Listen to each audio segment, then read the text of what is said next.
So, your uncle. What's wrong with him? He's possessed. As in the devil? Something like that. He says a dark man is following him, watching him at all times. What do you make of it? It's nonsense, of course. But I'd be lying if I said it didn't bother me. You see, it runs in my family. Possession? No, Detective. Deteriorating melancholy. Practically every member of the Hartwood family is driven mad before they grow old.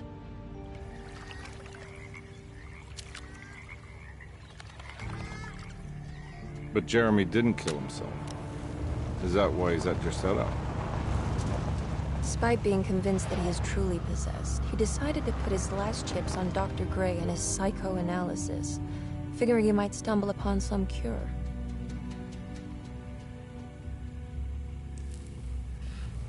You mentioned the letter.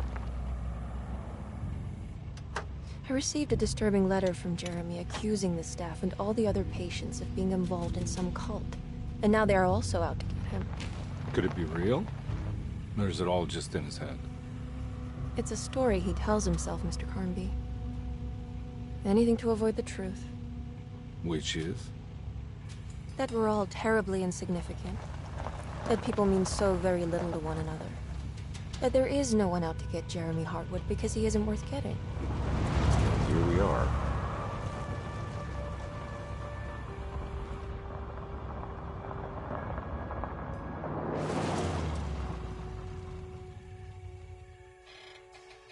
My uncle's not well, Mr. Carnby. I want to make sure he's all right. Then what's my part in this? You couldn't get a cab? I just wouldn't feel safe going alone.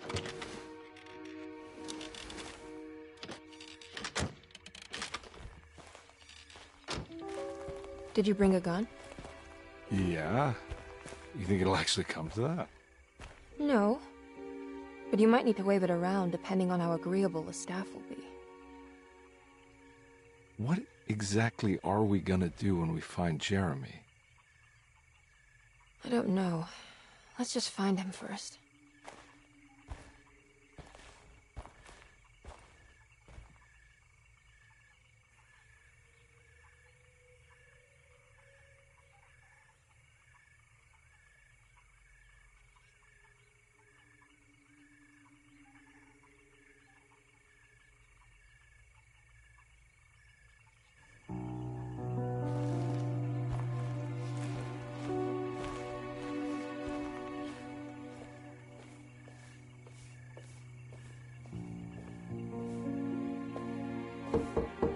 Hello? Hello? Looks abandoned. It can't be. There has to be someone around. Wait here. I'll go around back.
Now, what do we got here?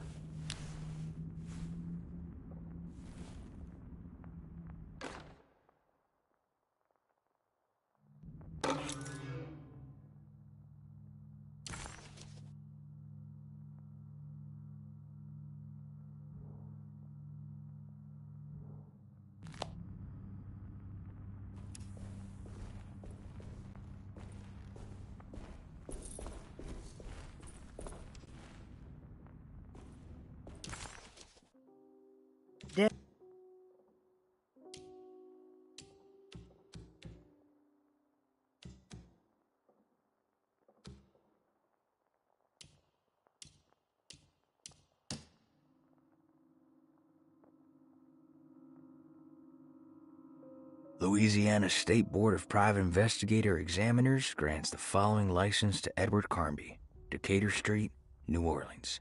License number 196692-LA. Good until May 15th, 1930.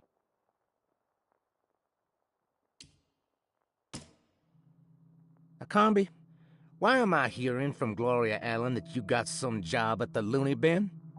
You better not be thinking of paying her off before me. I don't want to take you for a ride, so get me my money. I'll be at the Maccabean all night if you score some dough. Obed?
Nah, I'm not getting in there.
I need the key.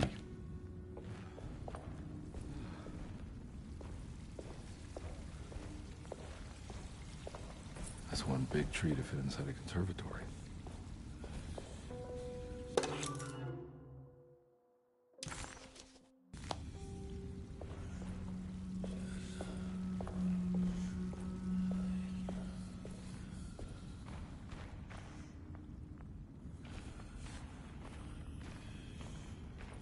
Huh?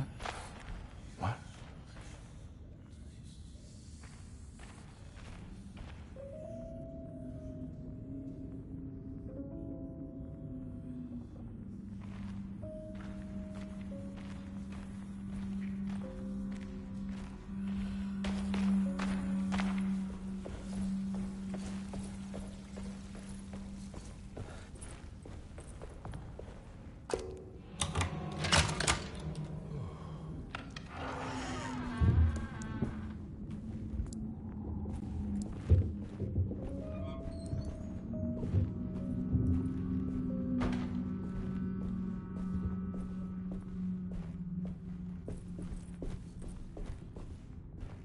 Don't mind if I do.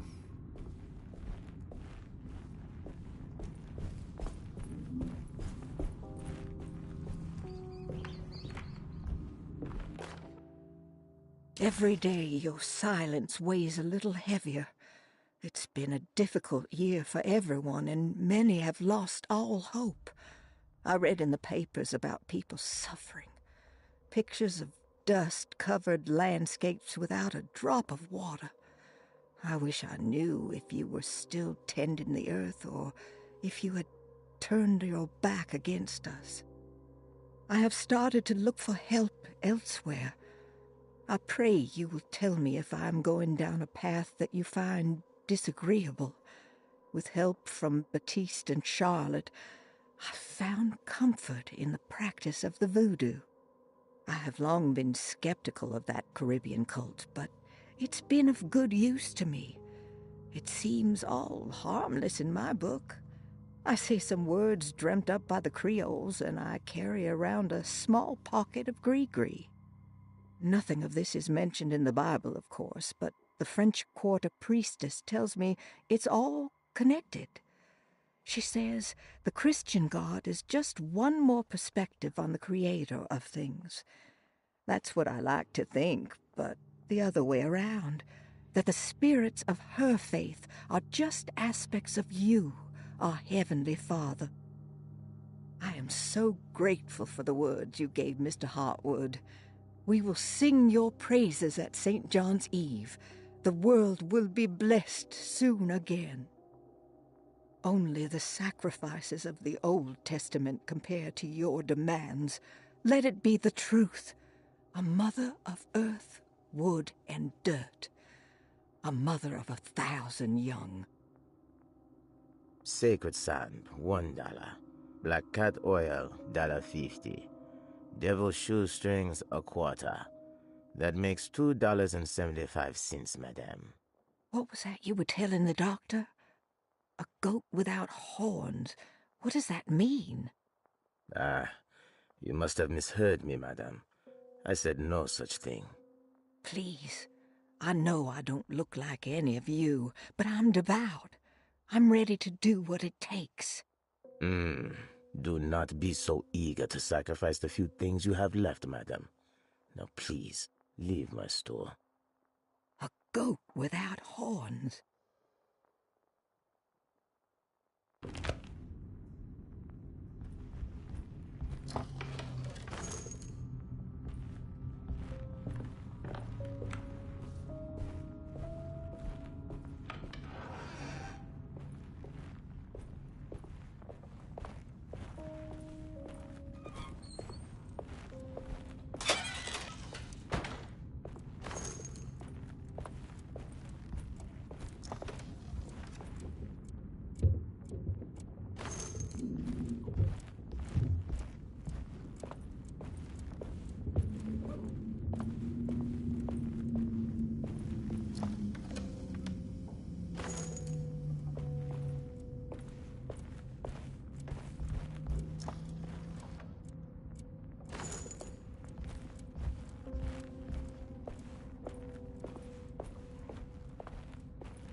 What was that?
Please do not touch the boiler. It is working after all. While the sabotage has caused a leak, only the decorative plate has been completely ruined.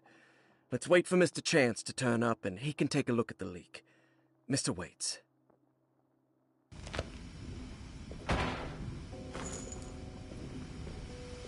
That doesn't look safe.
I need the key.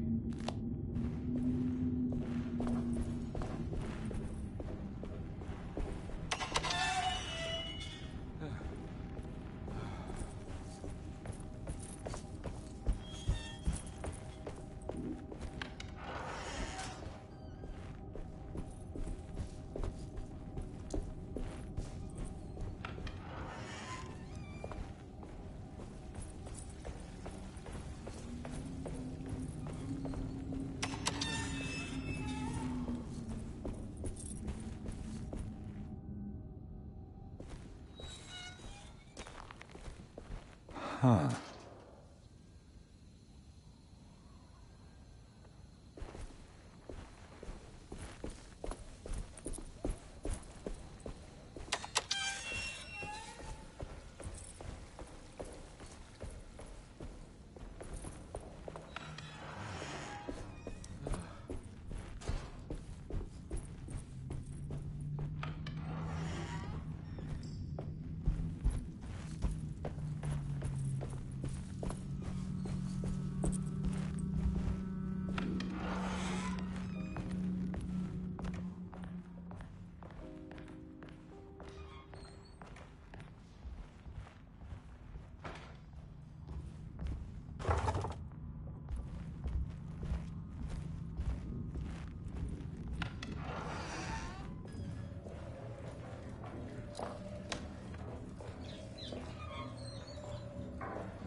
Sunday, June 22nd. I spent all day looking for Jeremy. I should have cared for the others, but I'm scared that he will do something irreversible. Cassandra is upset that I didn't give her the latest shipment of pain medication that Waits brought from the post office yesterday.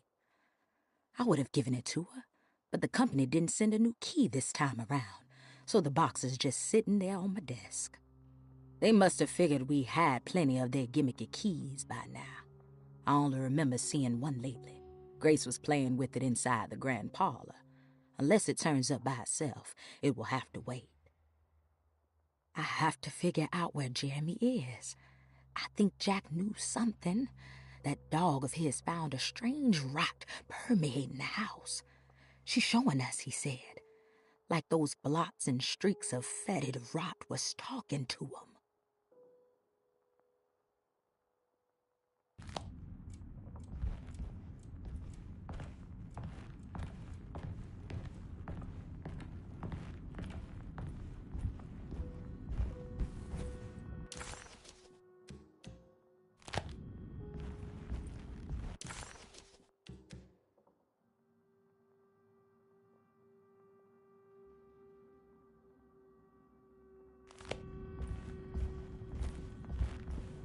I need the key.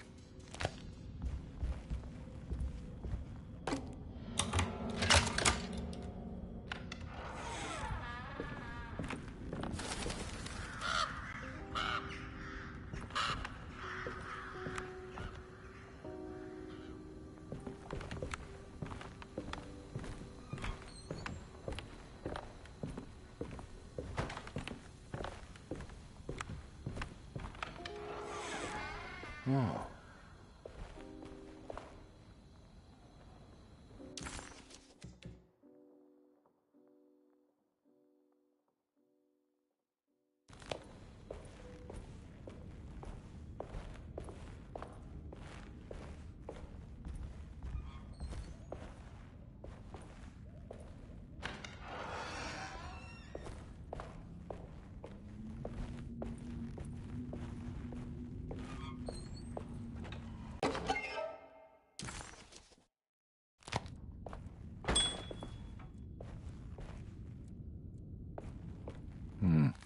I need the key.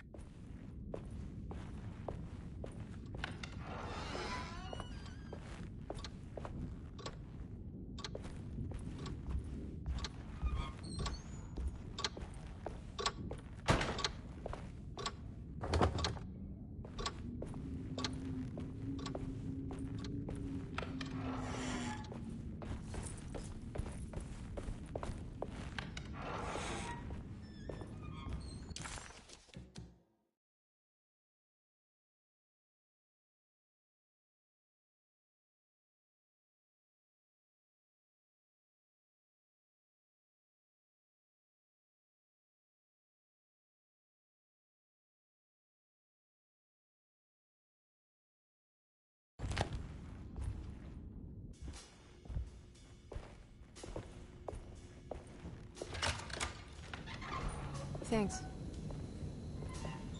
What are you doing? Who are you? Whoa, pardon me, excuse me. My name is Edward Carnby, private investigator. I hope you don't mind we let ourselves inside. I do mind. This is private property. You can't just barge in here. I'm sorry about all this, but I'm looking for my uncle. It's urgent, and no one was answering the door. We can't hear you knocking anymore. None of us can. Who is your uncle, darling? Jeremy. Am I right? She has that Heartwood glue, doesn't she? That's right. I'm Emily Hartwood. I just came to make sure my uncle is all right. Well, he is unavailable right now. You will have to come back another day. Unavailable how? Is he sleeping? We can wait. He's lost. Don't I know you from somewhere? Who's your man again, Miss Hartwood? My name's Edward Carnby, private investigator. Splendid. Enough! All of you! Get back to your rooms! McCarthy, keep your eyes on the child.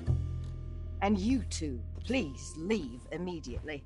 Look, we're not here to cause any trouble. Just let us see the old man, satisfy the curiosity of my client here, and we'll be off. Jeremy has gone missing. There's no need to worry, but it might be some time before he turns up. The whole staff is looking for him. What? He ran off? I don't have time for any of this. Please, come back tomorrow. All right, in that case, we'll just wait in his room. You don't mind, do you? It's upstairs, right? Wait, you can't. Don't worry, we'll be discreet. In the corridor. It's the first door on your left. I'll tell Dr. Gray you're here. Excellent. Thank you, madam.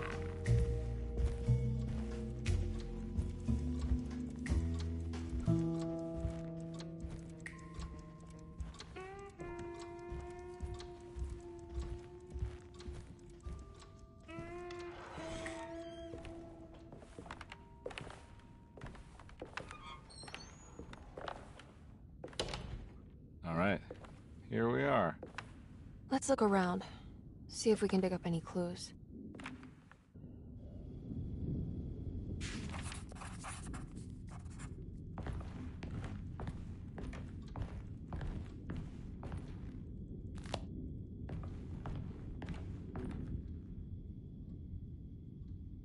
Anything important I should look out for?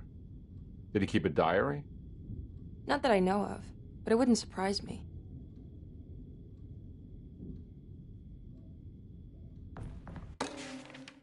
Every night the dark man stands opaque at the threshold of my room, counting the days until my spirit spills out of my tired shape. Only his pallid mask shelters my remaining sanity. Staring directly into the face of that demonic sultan would surely sunder time itself. Would he have looked the same to my father as he struggled for his life? Does his veiled face haunt my niece quite the same way? I wish so that I could rest my soul in that sunburnt convent of Tarawea. Would I find you there, Juan? Or Senora Perosi, back from the beyond? Every night I hide from him, moving from one misshapen memory to another. Scenes conjured out of fantasy and delirium. Places I struggle to even paint. I wish I understood your death, Senora. Is there anything I could do for you but bury you in that bleak necropolis? That triumphant chapel rising above the ledges and the oven vaults shall be your sepulchre, where you may rest, and I shall weep. How did you first come to understand such things, Senora? How did you know that the battered boil in the basement would lead me to Lafayette Cemetery? Or how the old upstairs clock, with its astronomical motifs, would take me to that hateful mound outside of Claremont Harbor? Those are my memories, my past. Is there perhaps a chance, if ever so small, for me to see Tarawea? Oh, I want that more than anything. Please, let my talisman take me there. Let me sit with Juan under his Bodhi tree. Despite having sold me that talisman, Miss Jackson, the voodoo priestess, revealed none of her secrets to me. That's why I had to travel to Tonka. Instead, she cruelly told Baptiste, my caretaker, that he would be betrayed and killed in the most awful way, that the one he loved would pierce his thigh with a sharp spear, and that he would be devoured by his own mother. What a terrible thing to say. The people of Deseto were becoming dangerous. They do not understand what they are doing. I must do something to stop them. I tried talking to Dr. Gray, but he confuses my worries. He's caught up in treating me. How can he expect evil to be cured with medicine and conversation? The orderlies, the housekeeper, and the patients are all deranged. They will call upon evil to enter this world. All will be lost. Everything. Unless I can find the clerk, Mr. Waite. He seems to be a clear-thinking man. Maybe Beauregard.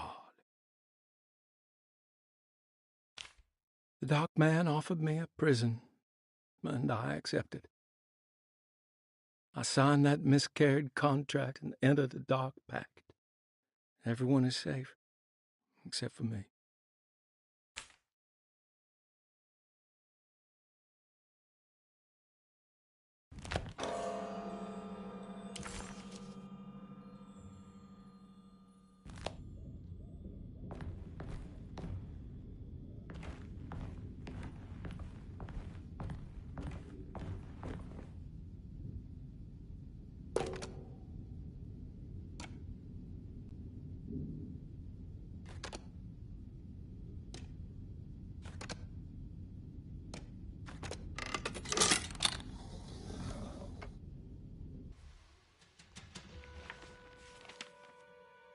Hey, you know anything about this? Looks like some sort of talisman. No, I don't. Oh, help me out here, will you?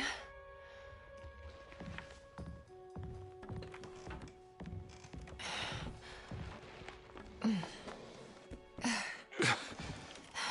would kill the guy to throw some of this stuff out. I'd be crazy too if I had this much junk lying around.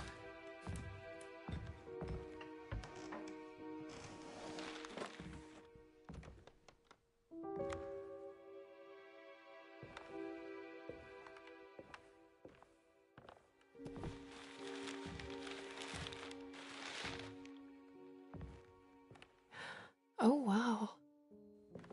That's striking. I want to save this one.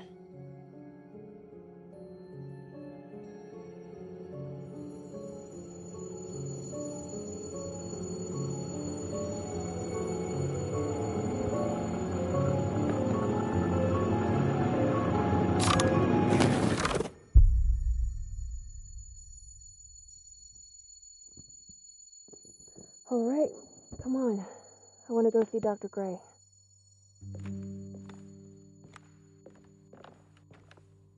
Come on, let's go. Yeah, I'm coming.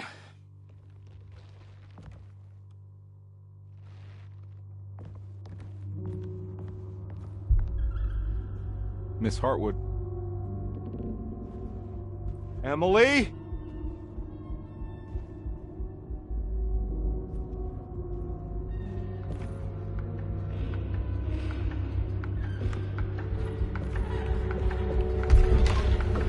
What the hell is going on? Where am I?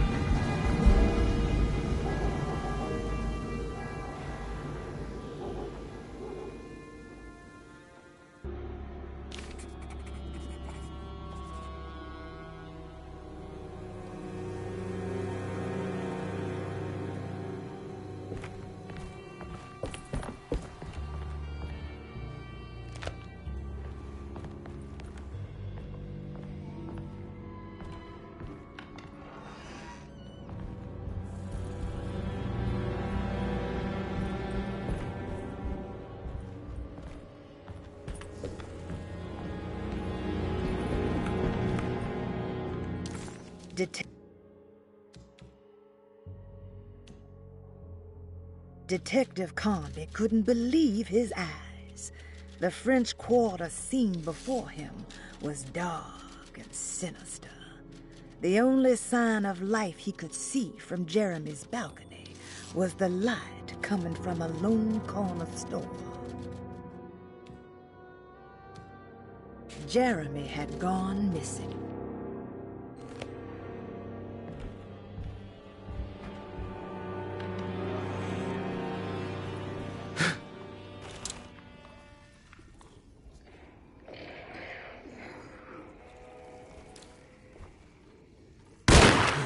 Ah!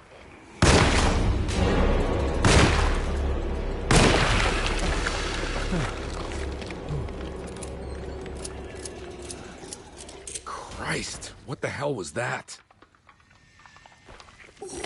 Ah! Ah!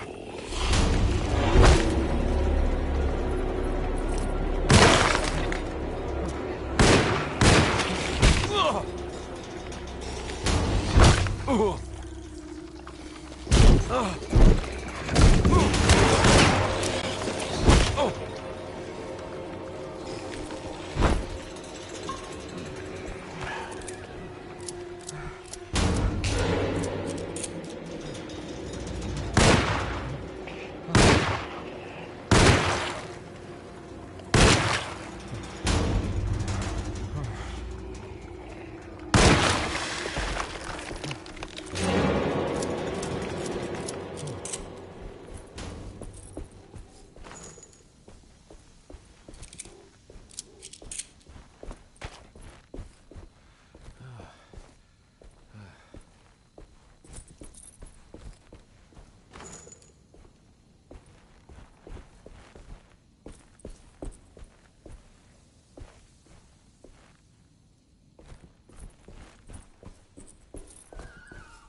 can't go that way.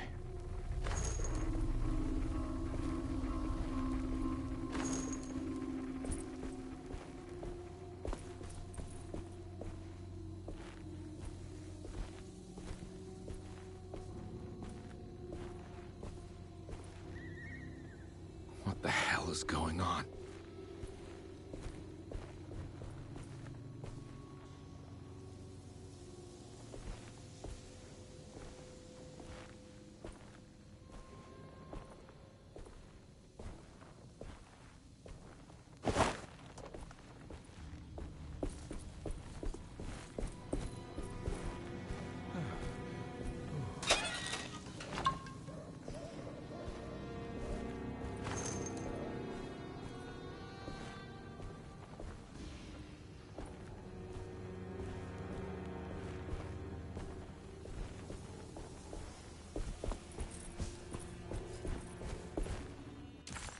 Did...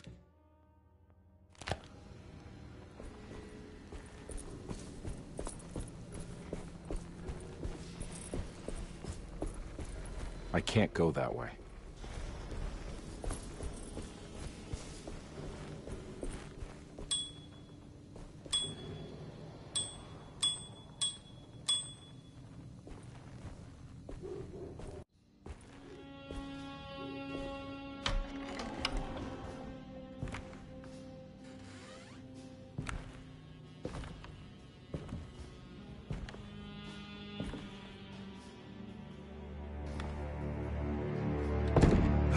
Don't let them get inside, compare. They're not the good kind. Are you... Is this your store? There are no owners here. We both strangers in Jeremy's store. Jeremy did this. How? The pact with the dog man. Jeremy warned us, but we didn't think much of it. I'm Detective Edward Carnby. I was hired by Jeremy's niece to find him. Oh, yeah? How much she paying you? $150. She's sure getting her money's worth tonight. Are you a thinking man, compare? No, not if I can help it. You know, I think Jeremy's hiding in a way we can't find him. He has this juju necklace that guides him. The talisman? That's right. It's some magic charm he got from Miss Jackson down the street. The voodoo priestess? You know surprising things, compare. Yeah, the Mama Loa. Here, take the key. I locked the gate to save her place from all the ghouls and goblins getting inside. Maybe if you go there, you can find some clues to show you the way. Thanks. I'll have a look.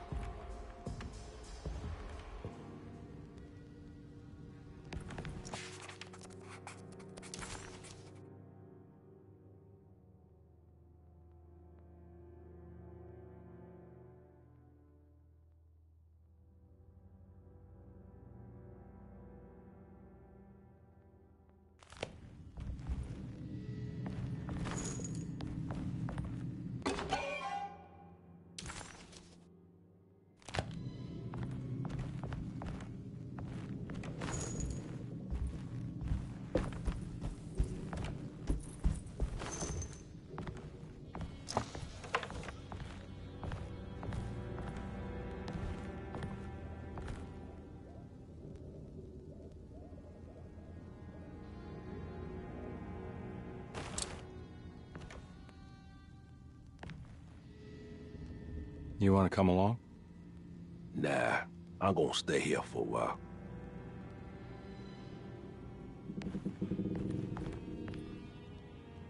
Anything I can do for...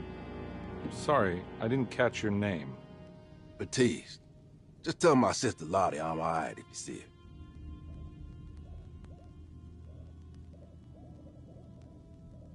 her. All right, I'm heading out. Be careful out there.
I can't go that way.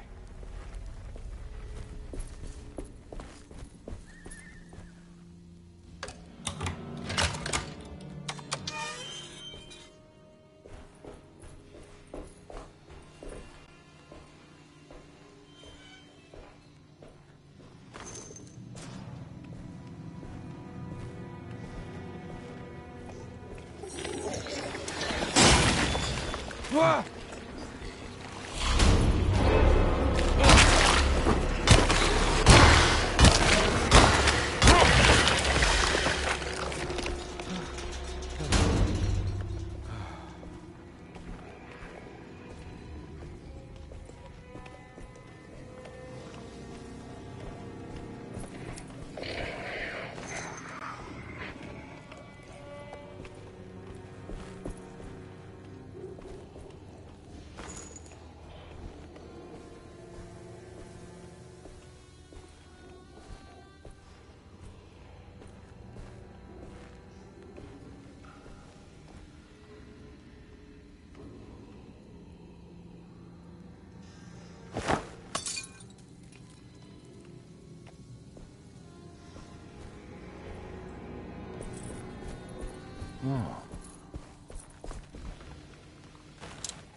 Oh.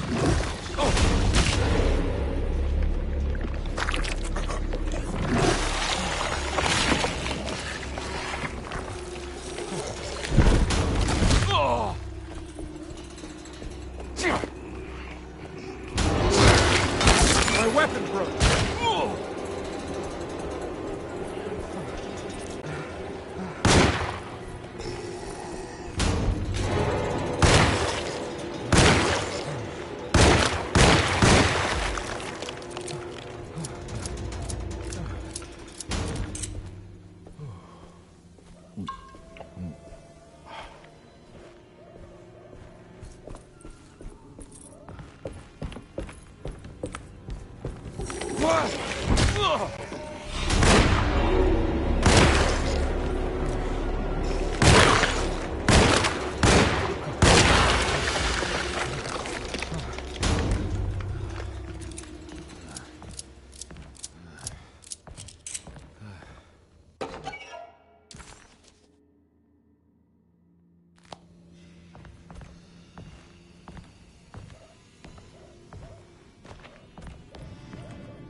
I recognize this place. It's Miss Jackson's seance parlor.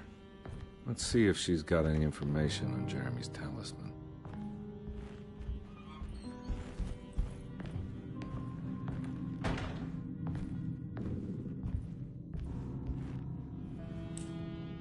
It's the talisman, like the one in the painting.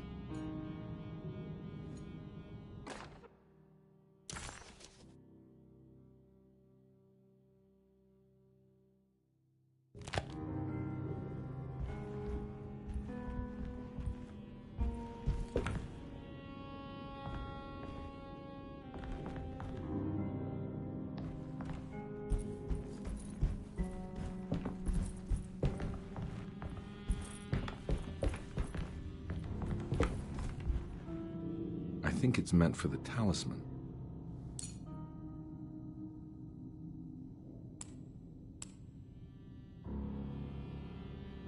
I think it needs numbers, like coordinates. Maybe there's something in Jeremy's notes.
How did you first come to understand such things, Senora? The people of Deseto.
It's showing something.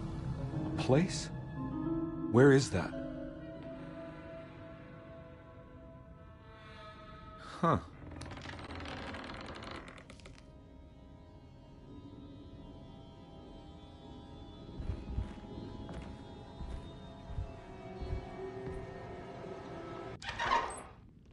Detective, I was wondering when you were going to show up. Mrs. Thompson told me you were here. I understand you are working for Jeremy Hartwood's niece. Yeah, I guess so. I mean, you're not wrong. We came here for her uncle. I just didn't expect... I didn't expect this. You are Dr. Gray, right? That's right. You don't happen to have some identification, Detective. I'm not keen on having strangers prying into my business. Oh, Detective Edward Carnby, Decatur Street, New Orleans. Enjoying the Vieux Carré, Detective? Those old French quarters, the voodoo people, the gangsters. I'm sure you live an exciting life.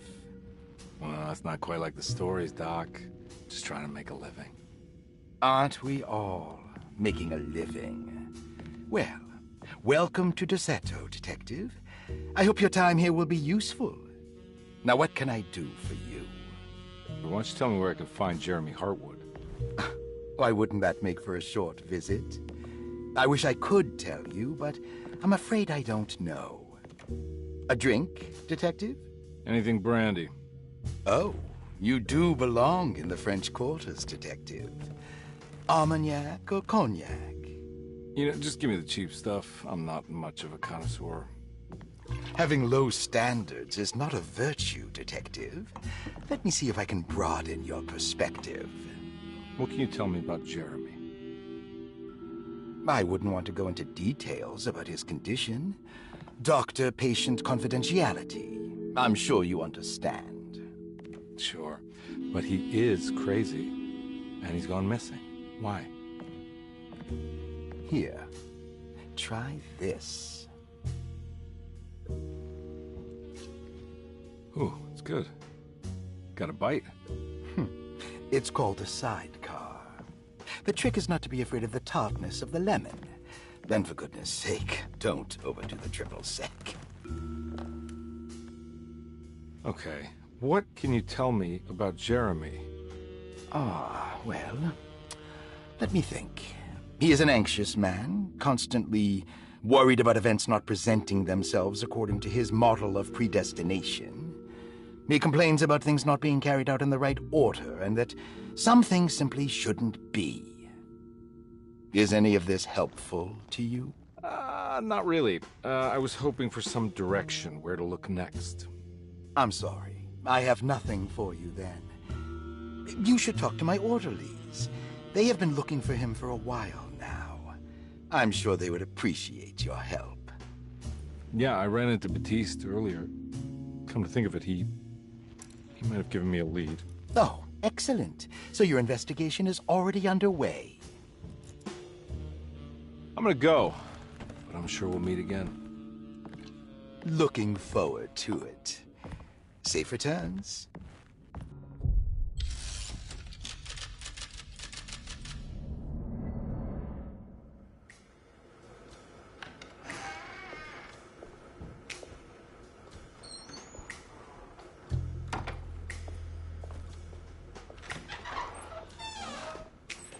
Detective Carnby,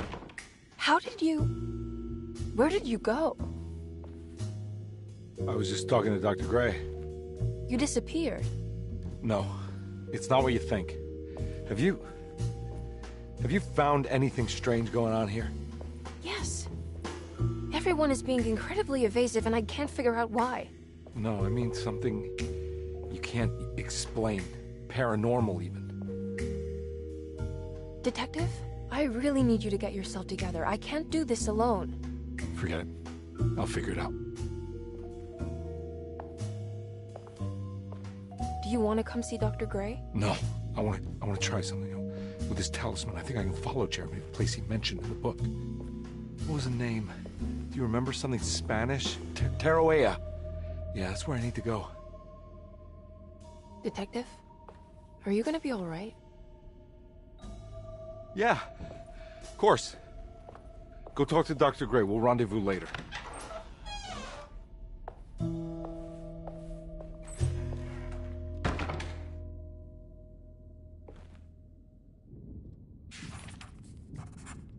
This talisman brought me back from the French Quarter in the blink of an eye. If Jeremy can travel so easily, then he could be hiding anywhere, even Teruea. If he can do it, so can I. I just need to figure out how the talisman works.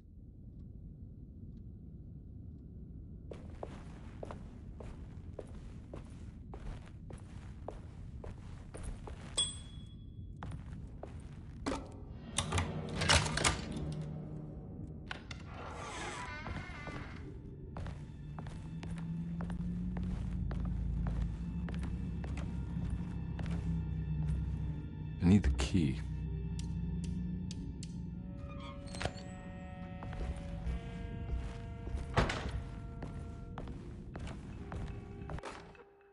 Saw your notice in the boiler room. You should know Mr. Chance won't be coming back. I got no business being in there myself, but you can take a valve from the wine cellar if you want to try to stop the steam pouring out. Be careful.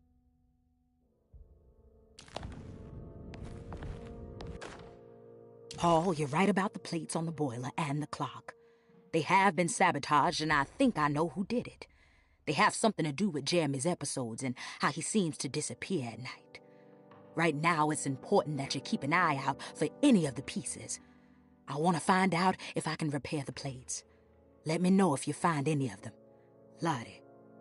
Tell Lottie to take a look at the well in the kitchen garden.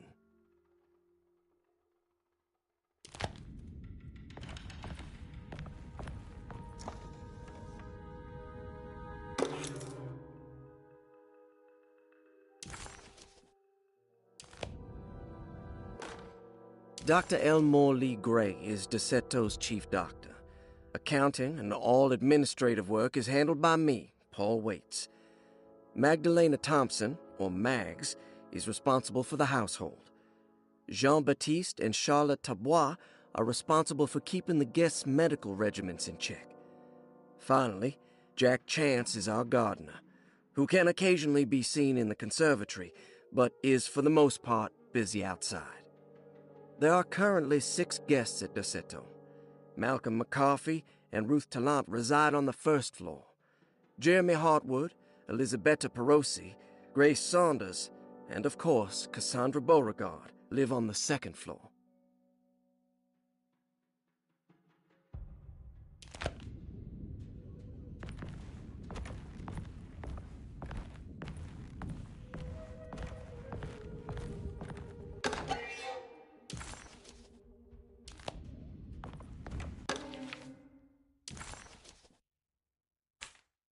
Cassandra Beauregard, the beloved author.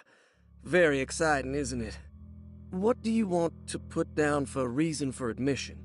What her agent told us. Cassandra suffers from writer's block and needs to finish her moving picture script before the end of June.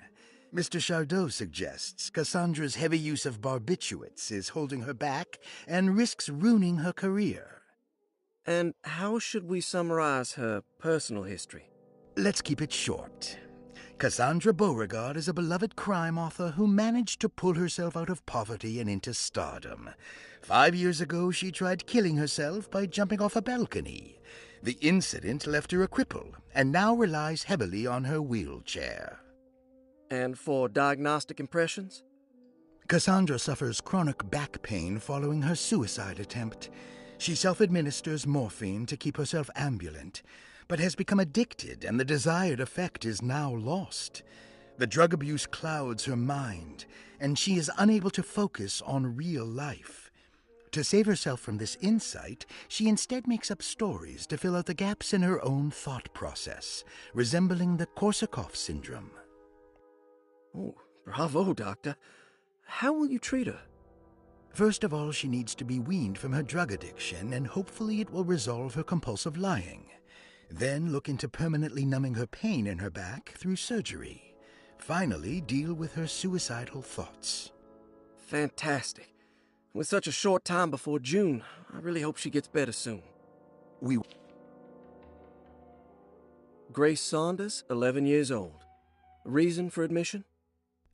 The mother insists on strict supervision by a proper gentleman to avoid further perversion of Grace's adolescence.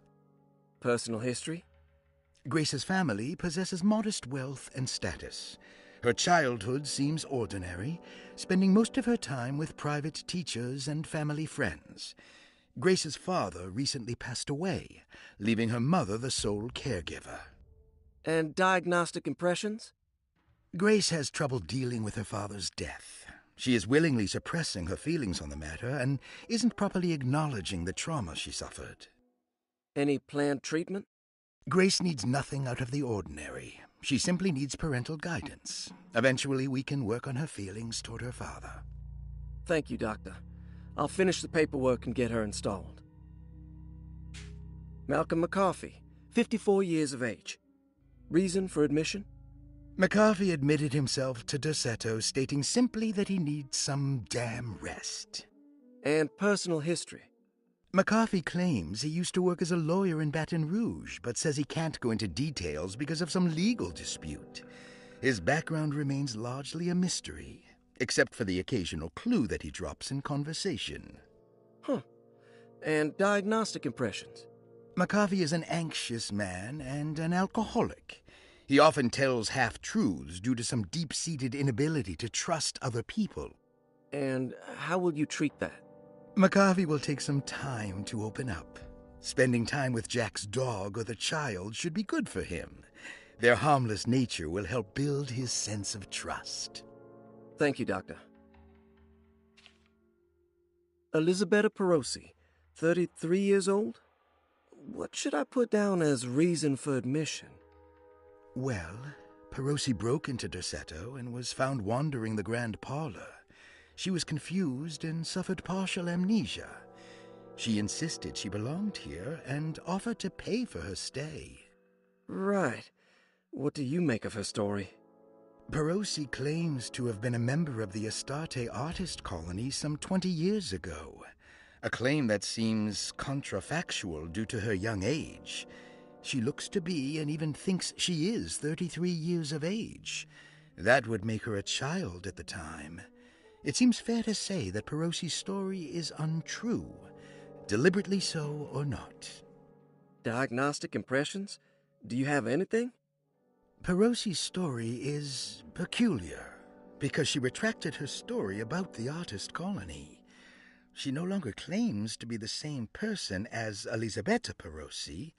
However, my staff's research has confirmed there was a Perosi at that time who was in her early 30s. I suppose this case will take some time to investigate. How will you go about it? I wanted to contact the real Perosi, but it seems the whole colony disappeared one night. September 29th, 1915, during a hurricane. I will have to take it slow and figure out what this spell of impersonation could have been. Oh, I'm sure it will all clear up eventually. Thank you, Doctor.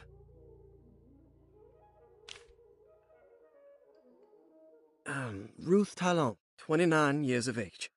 Reason for admission? Ruth's father wishes that his daughter be removed from New Orleans nightlife for the foreseeable future. He fears that her overly free spirit is tarnishing the family's reputation. Sounds simple enough. Personal history? Ruth comes from considerable wealth. Her family owns several hotels and restaurants.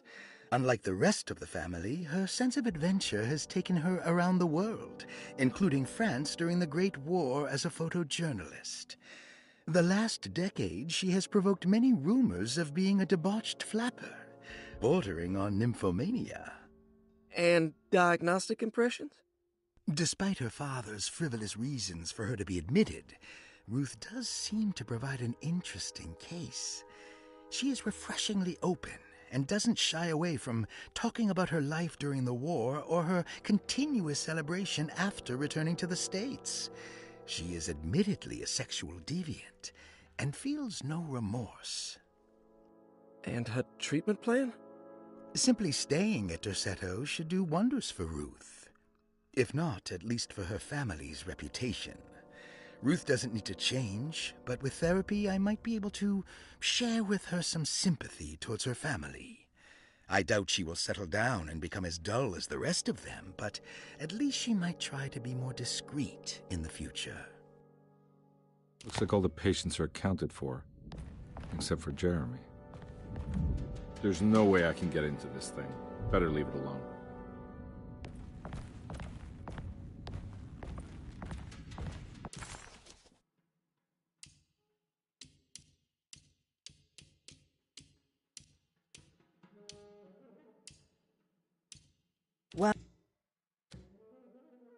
While Detective Comby was great.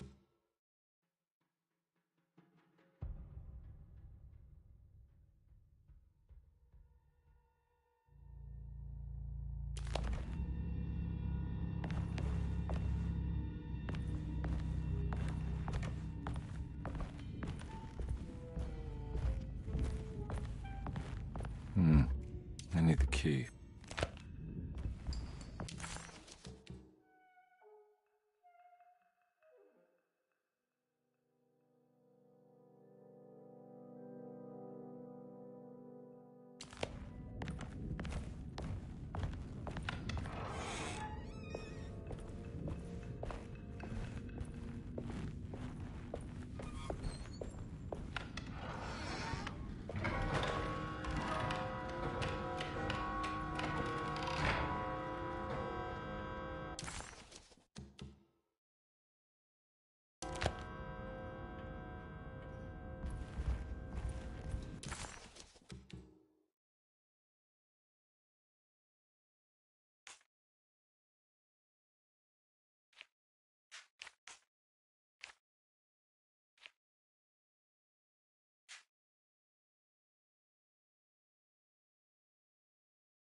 I need the key.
It's wedged shut.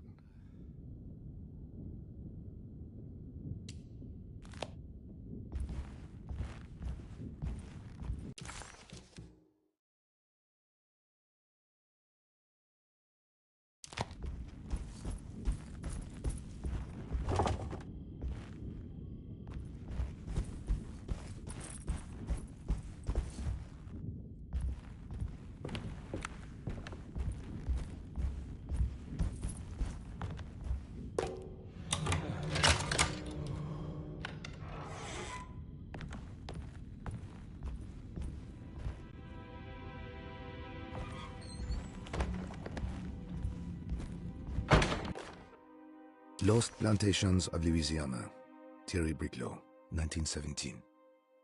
Derceto was a small plantation on the eastern shore of Lake Pontchartrain.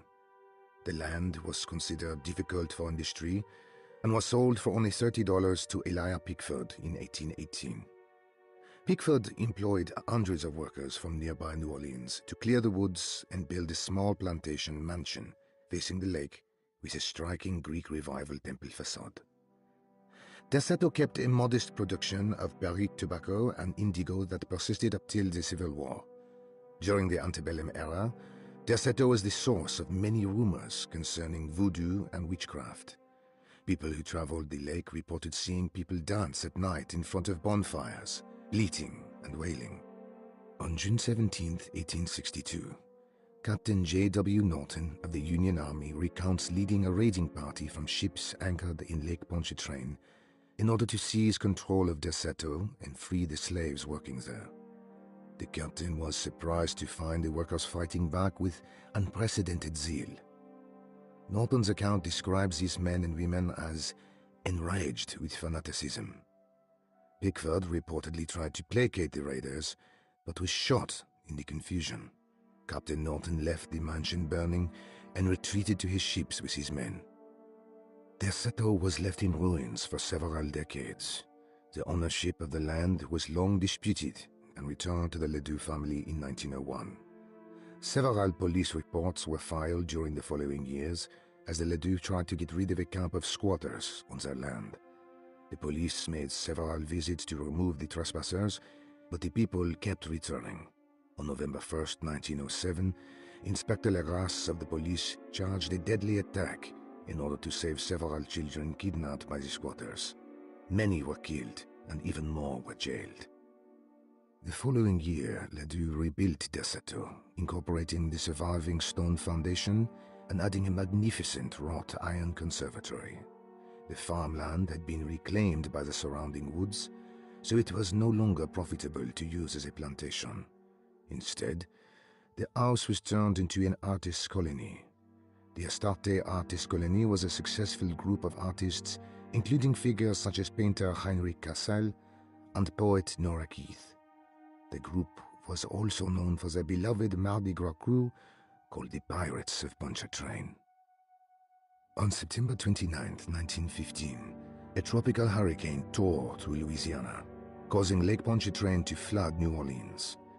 Due to the remote location of Derceto, it took almost 2 weeks for outsiders to learn that the artist's colony was abandoned. The 12 residing artists had all vanished without a trace. The empty mansion of Derceto still stands on the shore of Lake Pontchartrain, with much of its temple facade intact. The Ledoux family currently has no intention of repairing the house.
What happened? Everything's normal again? Right. Ooh.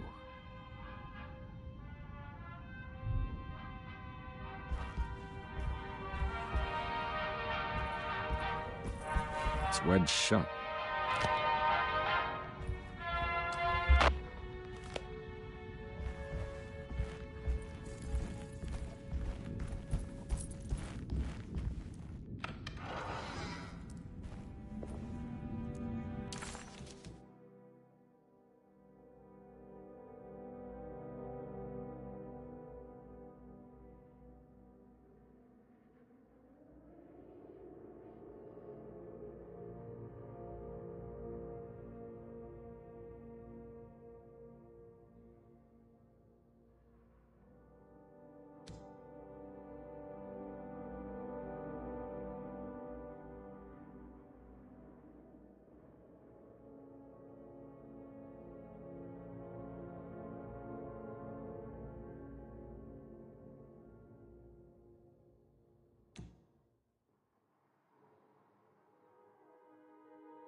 Okay.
Stained. Looks like some kind of rot. This must be the clock that Jeremy wrote about in the commonplace book. Huh. Looks like the plate that held the talisman in the seance room. But it's broken and missing some pieces.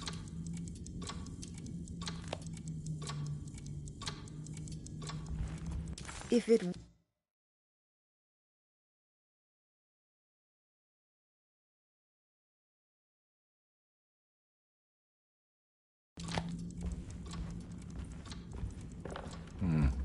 I need the key.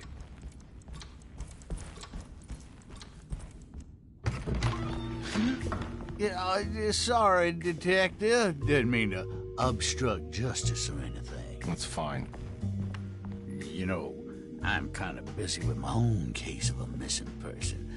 I was wondering if you've seen Grace, girl about yay high?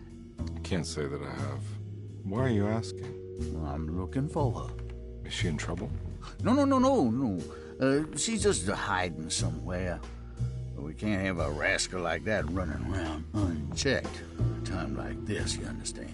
Well, I haven't seen her. Well, let me know if you find her. I'll be around. I'll keep an eye out for your man, Jeremy.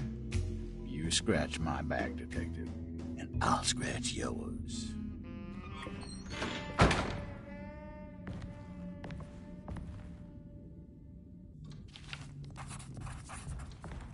McCarthy reminded Detective Conby of an old barfly he used to know.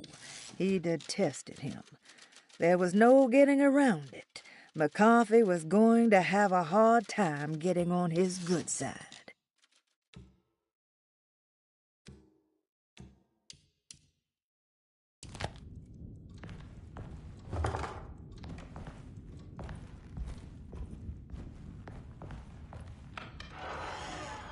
Looks like everything's back to normal here.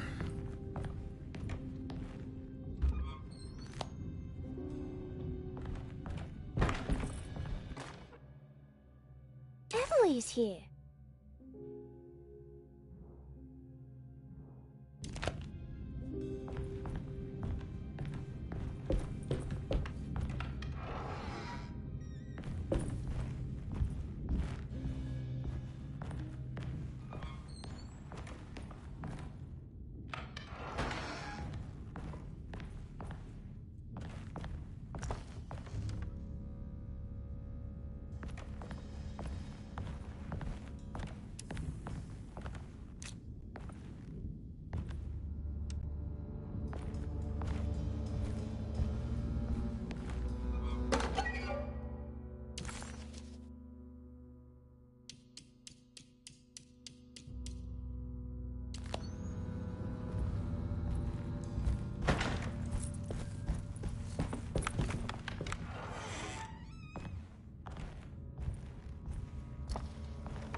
Huh. How eccentric.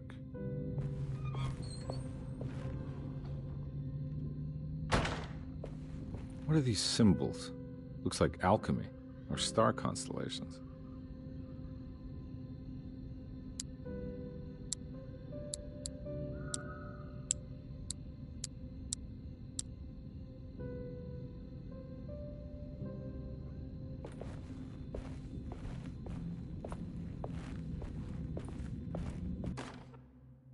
Will I need to remember how to get them out again? They are locked up for good reason. I am sure she is still able to whisper the answer in the ears of the wrong people. But not for long. I will see her burned soon enough. That black goat will be sacrificed to put an end to it all. Then it will all be over. No more Derceto, and sadly, no Astarte. Those good pirates of Pontchartrain. May you still sail the lake, until you find the shores of Hali.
I did it!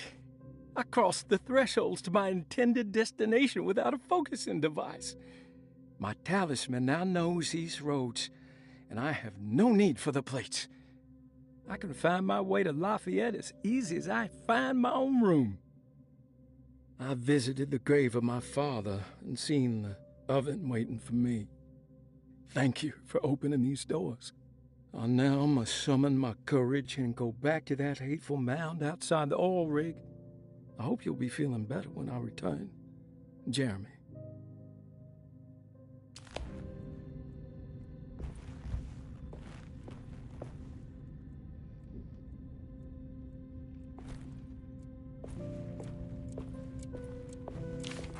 Astarte Artist Colony. I remember hearing about their disappearance. Must have been 15 years or more now.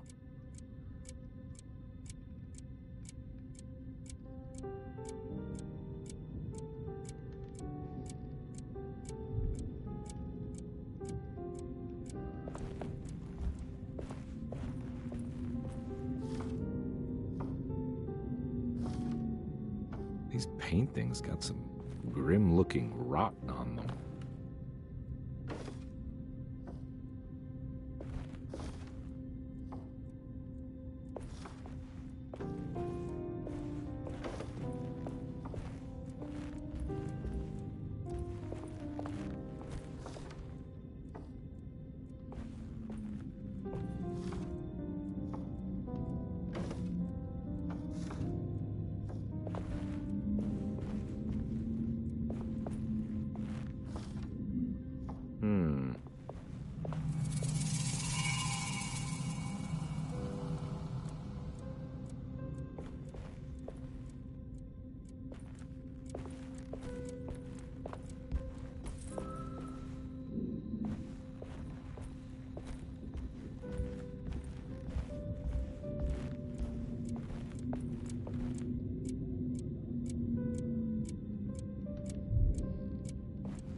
This...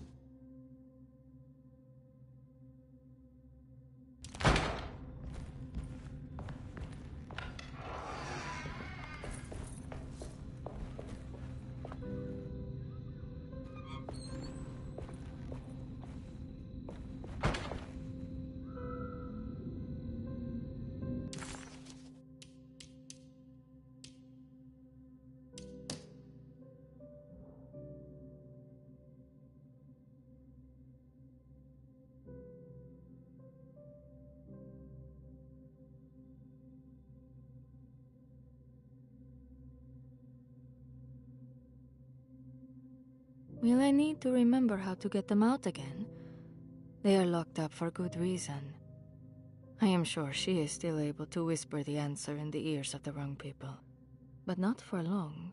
I will see her burn.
Got it.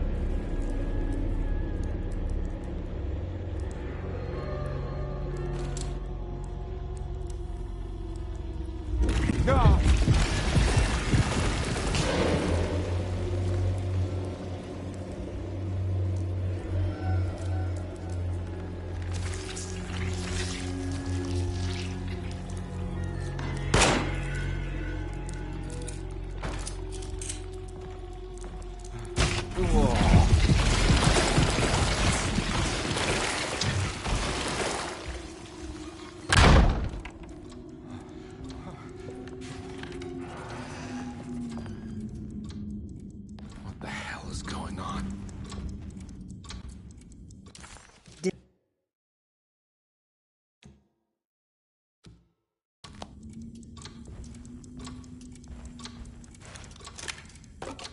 I think I've seen this somewhere.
There was something in the commonplace book about this.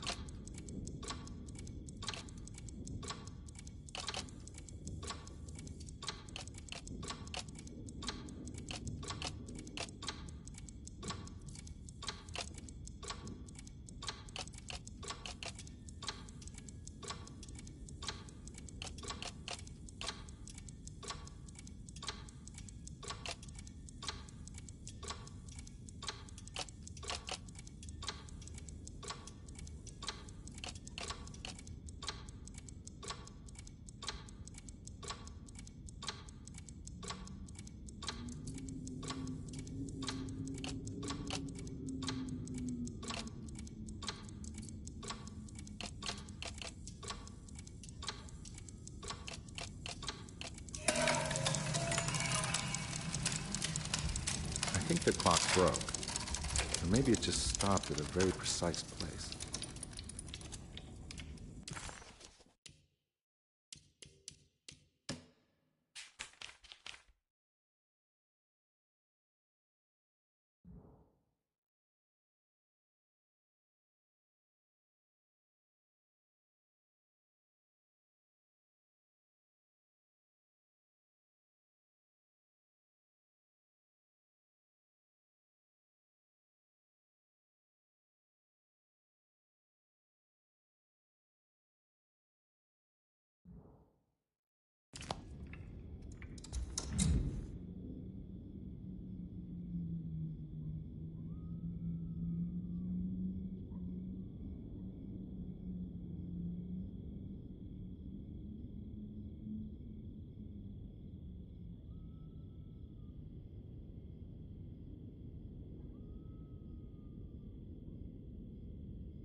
Detective Conby had a hard time understanding what had happened.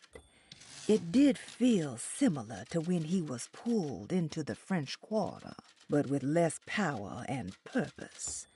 Did he cause?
You know, Mr. Waits, I saw a piece of the plate that Liza broke. I think she's been hiding them. She's not very good at it. She just chucked it into the little room with all the tools behind the boiler. I left it there. I didn't want to embarrass her by picking it up while she was looking. We went upstairs instead and played backgammon. I let her win, because she's so unhappy. The piece looked like the one on display in Cassandra's room. You know about that one already, right? Or is your eyesight really that fuzzy? I hope you don't feel bad about your glasses. You only look stupid when you squint. Maybe if you had more eyes, you would see these things. I wish you had all the eyes you needed. Your best and favorite guest, Grace.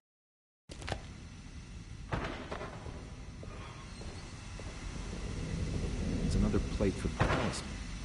Like the other one, it's broken and missing some pieces.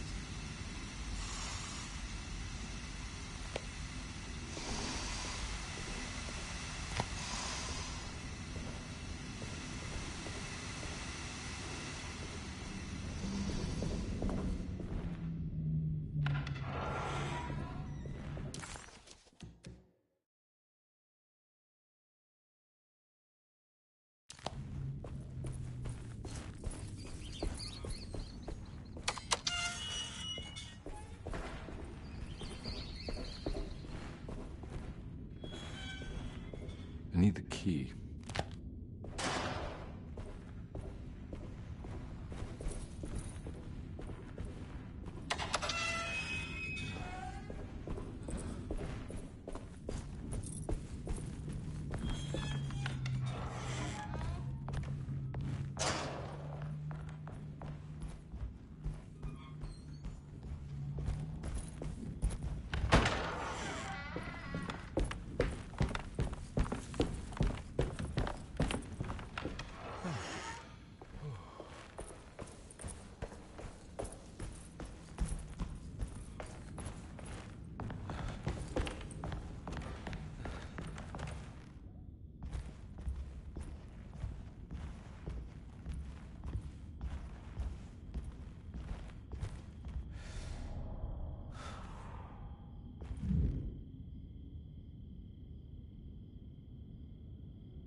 There's a picture in the black glass. It's showing me something. It's the hallway outside Jeremy's room.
I made it. I entered another one of Jeremy's memories.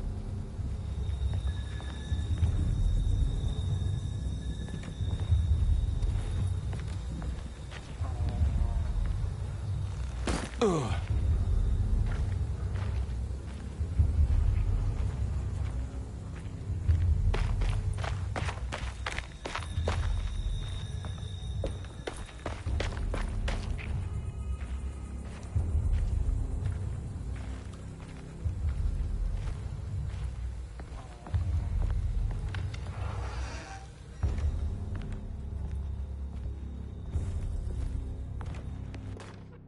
May 1923, Monday. All okay, ready for delivery. Maintenance, oil pump must be serviced. Any tampering causes large spills unless properly forestalled. Tuesday, shipment delayed but delivered. Maintenance, service bridge close to broken. Wednesday, prospectors reluctantly agreed to show the burial mound to Mr. Hotwood, a painter, who read about our finds in the papers. He means to return tomorrow and try to find a way inside. Thursday. Mr. Hotwood's efforts delayed. The workers seemed nervous about his presence. Hotwood promised not to return to the compound. Instead, he has taken up an offer by L'Officier, the riverboat captain, who means to pilot him to the site tomorrow morning. Hopefully that's the end, and work can resume. Maintenance. Bridge from the oil tower to the bayou has collapsed. Sabotage suspected. This is the devil that guides us now. I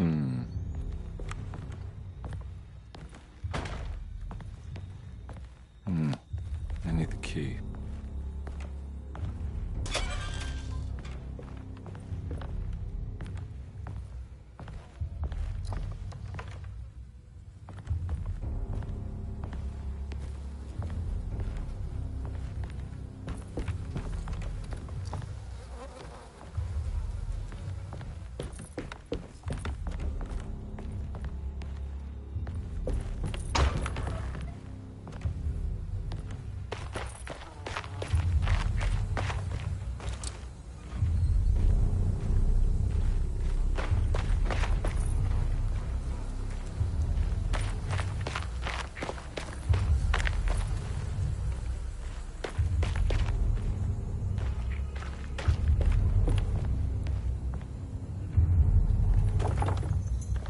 Locked.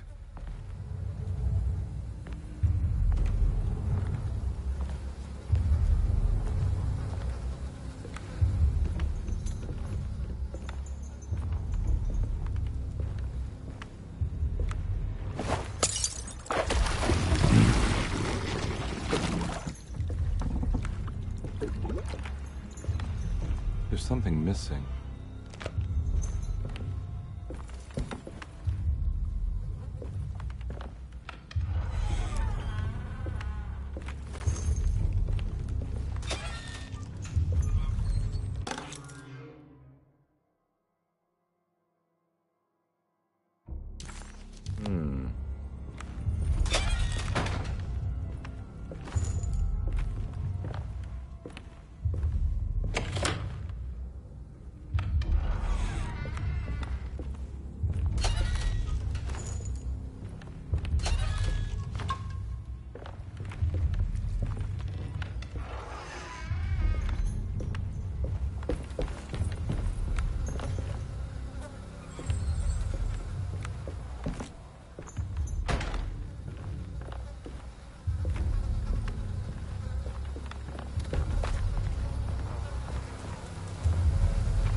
Got it.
It's pretty weak.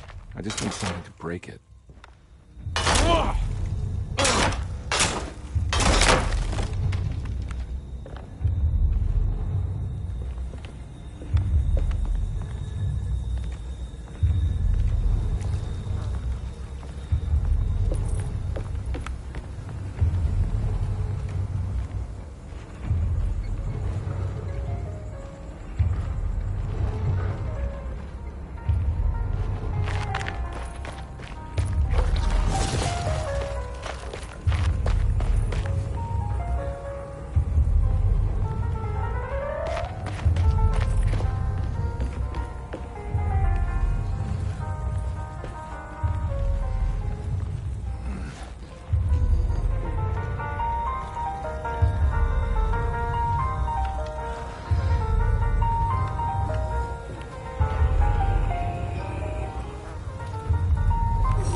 gotta be a way to get to the other side.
All right.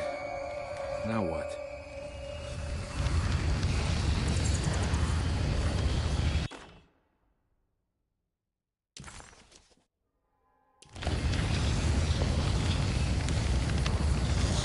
Yeah, come on, Carby. Wouldn't you rather fall to your death than go up in flames?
It's the hateful mound Jeremy talked about in his book.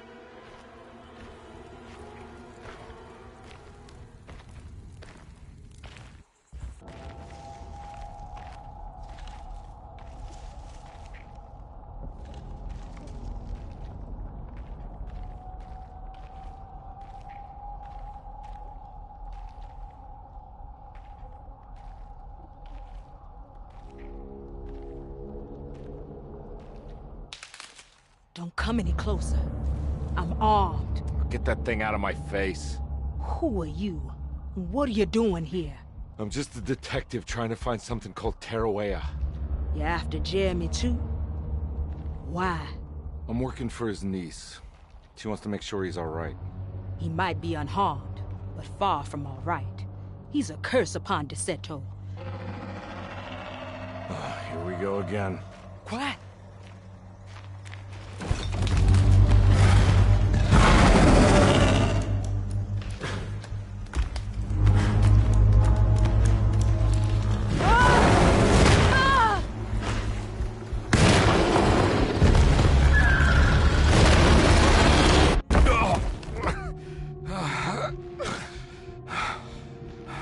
Oh, Christ in heaven.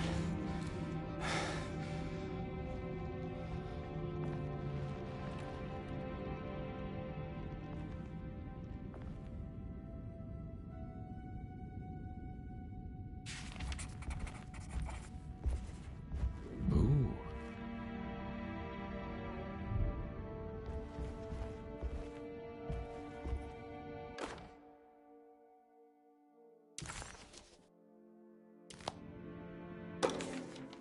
Reflections on the Power of the Verb in Certain Texts by Juan Luis Jorge. To act is in itself divine. Even the slightest movement of our hand is evidence of our soul in motion. Yet our free will is so easily overwhelmed by the dullness of everyday life. Our actions become rote and rigid, in spite of luxury and comfort. True divinity is found in the choice of leaving the stage where we all perform. People who discover this freedom unexpectedly will be struck by the terror of this revelation and become paralyzed, or worse, turn to suicide. However, if you are able to weather that storm, you will discover that there is a divine path beyond that fear. There is a chance to dismount your destiny and make something new.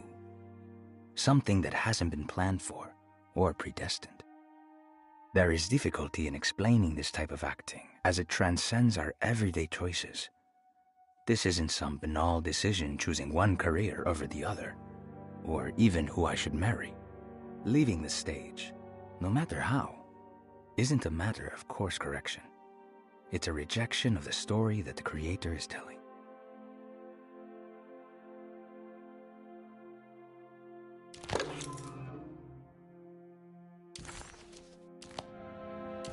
It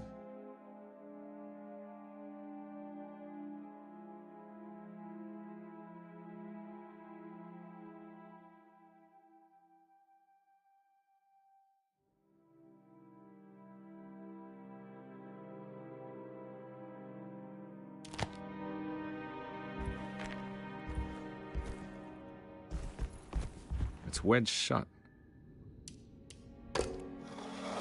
It worked.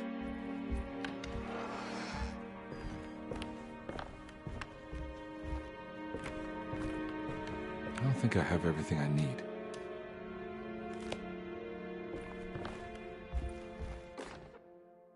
The Barlow lens. Instructions. To double the magnification of your telescope, simply fit this Barlow lens to your instrument. Then operate the fine-tuners to adjust the distance between your lenses. This is easily done while looking through your eyepiece.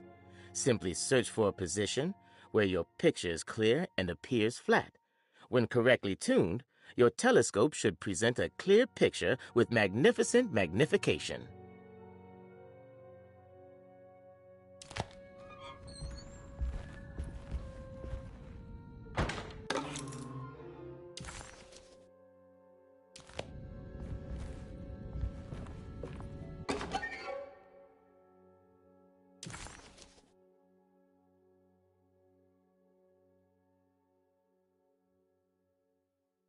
The lone and the lost walk a land of fear. When there is nothing you recognize, or no one to trust, you prepare for the worst. Something is coming, and you best be ready. Take the gun in the parlor. Give them hell. What's this?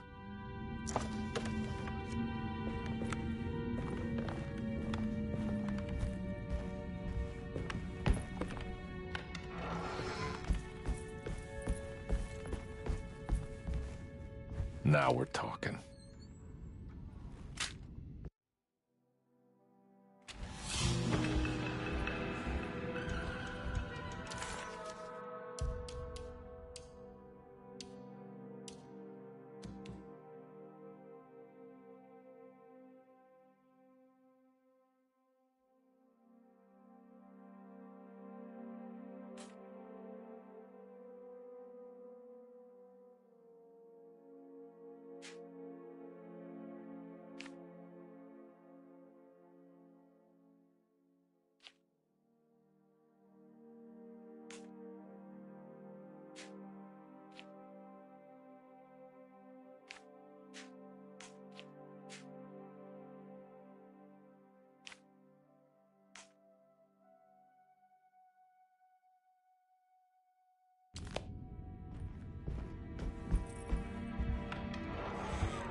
Huh? What?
It worked.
Jeremy?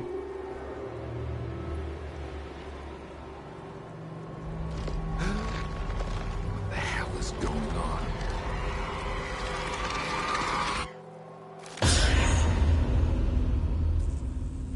Where's the body?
What are you doing in my kitchen? I assure you. No, I'm sorry. Promise you. Mr. Hartwood is I was just nowhere looking near my for- kitchen, and neither should you be. Don't make me I kick didn't you mean out to- of this house. Sorry. Now get out! Yeah.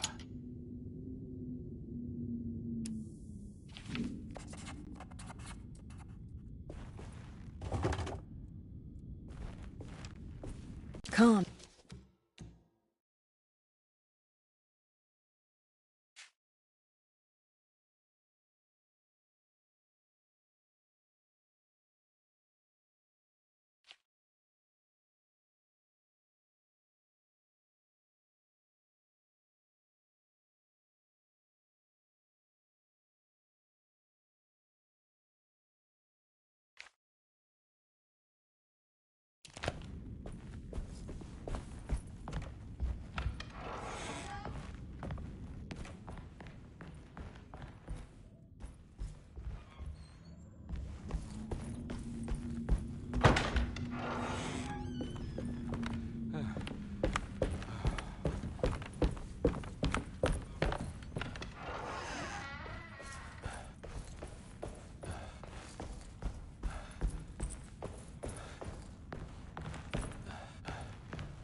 There's something missing.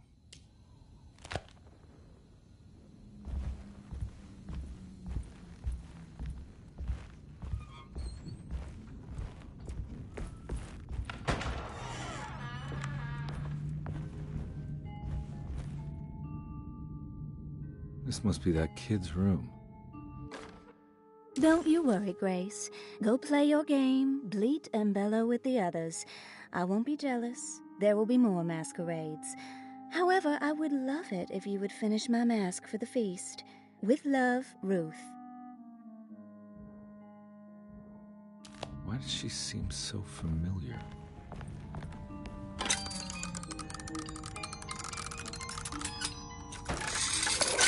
Huh.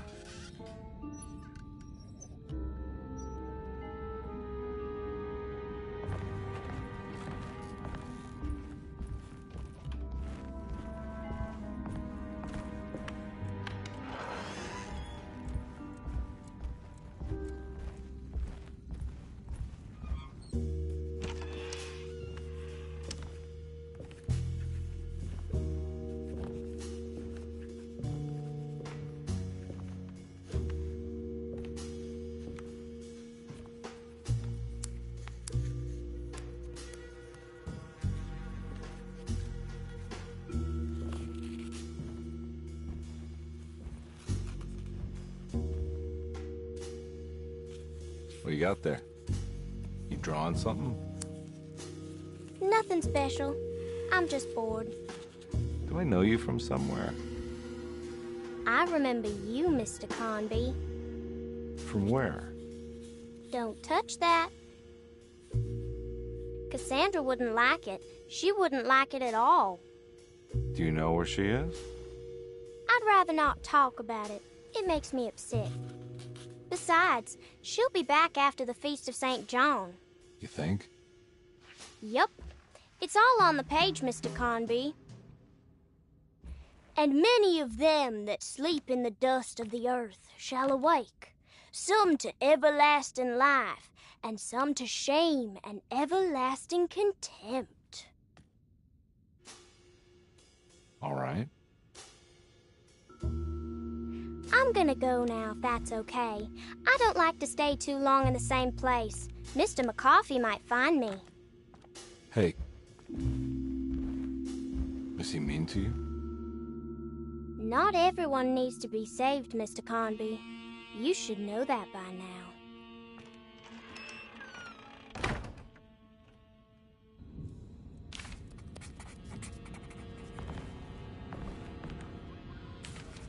There's more of that rot again. Like it's guiding me to do. So this is where Cassandra Beauregard ended up. For some reason, I thought she died years ago. If I find the full set of bottles, then maybe I can make something out of the stains of rot.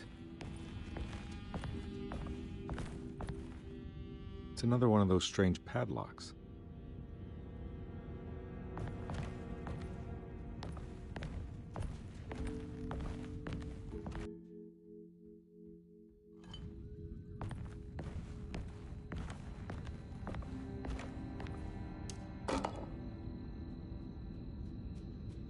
I don't think I have everything I need.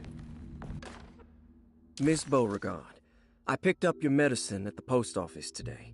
As you understand, it needs to be administered by the orderlies for your safety. I've put the box in Lottie's room for now, and I'm sure she will find you as soon as possible.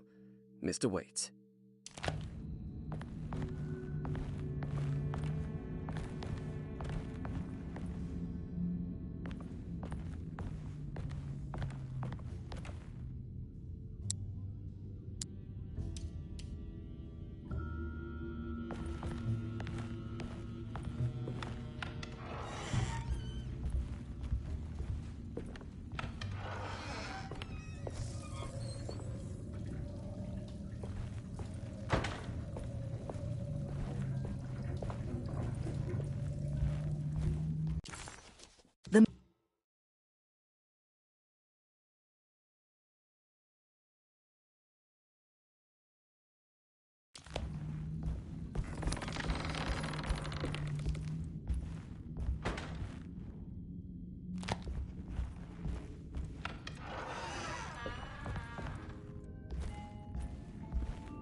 think I have everything I need.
Why did that girl look so familiar?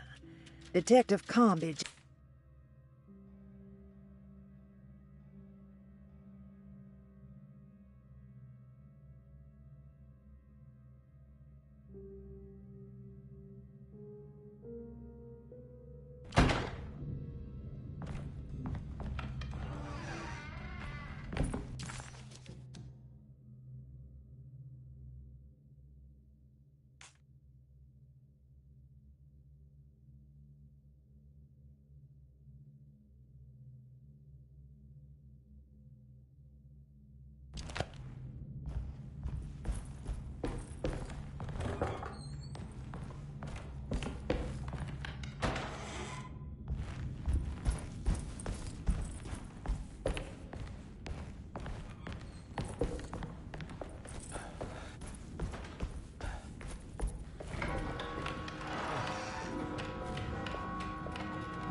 I need the key.